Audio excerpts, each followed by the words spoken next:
Hello and welcome my students in grade 8. Let's continue what we've started last week using the modifiers for victory.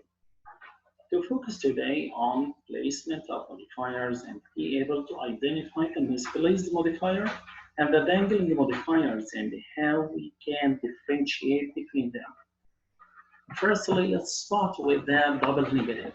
We have a rule here, avoid using the double negatives. A double negative is the use of two negative words to express one negative idea. And the most common negative words, barely, hardly, never, none, nothing, neither, no, no one, nowhere, nobody, not, or the contracted form, an apostrophe T, and scarcely. These are the most common negative words. So many negative words are used as modifiers. Here, as a non-standard, you have to avoid the double negative in the sentence when we say we don't have no extra chairs. So you have to omit either an apostrophe T or no. How we correct this form to be as a standard sentence, we have no extra chairs. So I have to omit an apostrophe T. Another correction for this sentence, we don't have any extra chairs. So you can change no into any as a positive word, not a negative word. So only one negative word in a sentence. As a non-standard sentence, he couldn't hardly talk. How can we correct it into a standard one? We can say he could hardly talk. So you have to omit an apostrophe T and keep hardly as it is because it's a common negative word here and expresses negativity in a sentence. Placement of modifiers. Notice how the meaning of the following sentence changes when the position of the phrase from Canada changes. Pay attention to the example. The professor from Canada gave a televised lecture on famous writers. From Canada, as a modifier, is a prepositional phrase. It consists of a preposition form and the object of a preposition, Canada, and it modifies here the professor from Canada. So I think it's a clear meaning that the professor who is from Canada. But if we now, let's try to move from Canada, from this place into another place by the end of the sentence. So the professor gave a televised lecture on famous writers from Canada. I think the meaning changes now because from Canada as a prepositional phrase or as a modifier, it modifies writers. So the meaning changes now. The writers who are from Canada. For the third example, the professor gave a televised lecture from Canada on famous writers. The meaning completely is different now because it modifies from Canada the verb give or gave. Gave a televised lecture from Canada on famous writers. So the professor is giving a televised lecture from Canada. It's different. So now the place of the modifier, it changes the meaning of the sentence. Misplaced modifier. It's a common term and we have already heard about it many times. But what do we mean by misplaced modifier? Misplaced modifier, to place modifying words or phrases or clauses as near as possible to the words they modify. This is the rule. Okay, so a modifier that seems to modify the wrong word in a sentence is called a misplaced modifier. For example, this is a misplaced modifier when we say, my aunt has almost seen all of the documentaries directed by Camel Billops. So almost, and the modifier here It modifies the verb seen. So it's misplaced because the meaning that my aunt has already seen, but almost or nearly all the documentaries.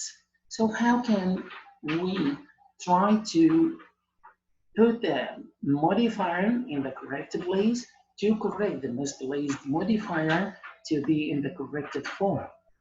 So let's check now the correct sentence.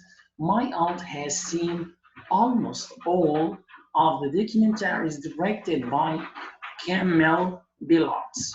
So what do you think about almost now? It modifies, yes, the pronoun all of the documentaries. So it differs in the meaning now. Let's move to dangling a modifier. And what's the difference between dangling a modifier and the misplaced modifier, and how can we differentiate between them? A modifier that doesn't clearly modify another word or word group in a sentence is called a dangling modifier. The key word here, that doesn't clearly modify another word or word group. This is called the dangling modifier. Dangling sentence, for example, when we say, while vacationing in Mexico, snorkeling in the bay was the most fun.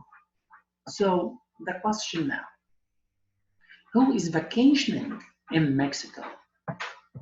Where is the modifier that can modifies vacationing in Mexico? So actually it's missing here. And we have to add a word to try to make this more clear. So the correct form of a sentence for this modifier, while vacationing in Mexico, yes, we had the most fun snorkeling in the bay. So we add we as the modifier here. It modifies we as a pronoun. So this modifier, it modifies the pronoun we.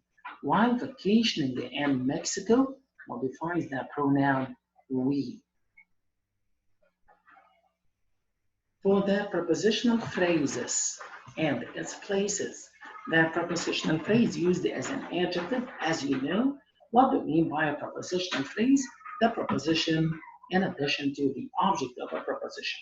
It's used an adjective. It defines the noun or a pronoun. Should generally be placed directly after the word that modifies. As a misplaced example here, this book describes Nathan's struggle for freedom by Judge Barry Griffin.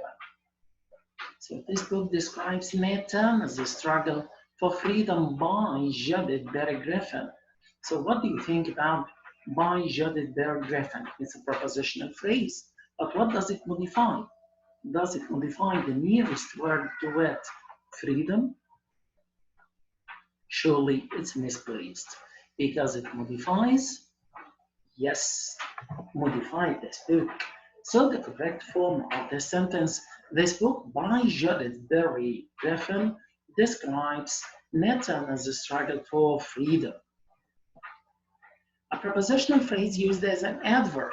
When we can use it as an adverb when it modifies a verb or an adjective or another adverb. So it's used as an adverb and should be placed near the word it modifies. Misplaced modifier, for example, when we say Spanish explorers discovered gold along the river that runs near my house during the 1500s. I think this is a prepositional phrase during the 1500s. It's not in the proper place here. And we have to change it into its proper place because the river that runs near my house, does it run during that period of time? Surely it's not the proper place and we have to change it. Yes, in the correct form, during the 1500s, Spanish explorers discovered the gold along the river that runs near my house. So when the Spanish explorers discovered gold, during the 1500s. So this prepositional phrase, it modifies the verb discovered the goal during that period of time. We can correct it by another way if we move this prepositional phrase very close to the word it modifies or to the verb. Spanish explorers discovered the gold during the 1500s along the river that runs near my house. So it's now nearer to the verb it modifies. Avoid placing a prepositional phrase in a position where it modifies either of the two words. It should modify only one word and should be clear. Place the phrase so that it clearly modifies the word you intend to modify. As a misplaced example here, Emily said before the sunset, it might get colder. Before sunset is a prepositional phrase. It's here misplaced modifier because it may modify the verb said, or it may modify the verb it might get colder. So which one? Which one? Before sunset, Emily said, or before sunset, it might get colder. We have to clarify it and make it more clear in the sentence. So we can correct it by saying, Emily said, it might get colder before sunset. So it modifies now, before sunset as a modifier, it modifies might get colder. Or we can correct it by another way. If we put it at the beginning of the sentence, before sunset, Emily said, it might be colder. So it's very close now to the verb said. Participial phrase. Participial phrase, if you'd like to just to revise what do we mean by participial phrase, participle. Participle, either it's in the present form or it's in the past form. With a group of words, it's a participial phrase that's used as an adjective. It modifies a noun or a pronoun. A participial phrase should be placed as close as possible to the word it modifies. For this example, bandits chased the stagecoach, yelling wildly. Bandits or the thieves chased the stagecoach. Stagecoach means horse's wagon. So who is yelling wildly? Yelling wildly here as a participial phrase, that's the verb plus ing in the present form. So who is yelling wildly? Is it the stagecoach? The stagecoach here, it means the wagon, the horse's wagon. Does it modify the stagecoach, or it modifies bandits, the thieves who are yelling wildly? I think now it's clear to correct it by this way. Yelling wildly, bandits chase the stagecoach. So who are yelling wildly? The bandits chase the stagecoach. The thieves who are yelling wildly. In another example, the vase was lying on the floor, broken into several pieces. Broken at the past simple tense for past participle for break. So it's a participial phrase. But what does it modify? Does it modify the vase or the floor? Surely in this sentence it modifies the floor. But how come? So broken into the several pieces as a participial phrase, we have to change its place because it's misplaced modifier to the word it modifies. So the correction for this sentence, the vase broken in several pieces was lying on the floor. Here, let's move to a rule. It's very important to correct the dangling participial phrase. Dangling, it means that the modifier isn't clear. It doesn't state it's not stated clearly in a sentence. So to correct this dangling participial phrase, you have one of these two ways. Either to supply a word that the phrase can modify, or to change the phrase into a clause.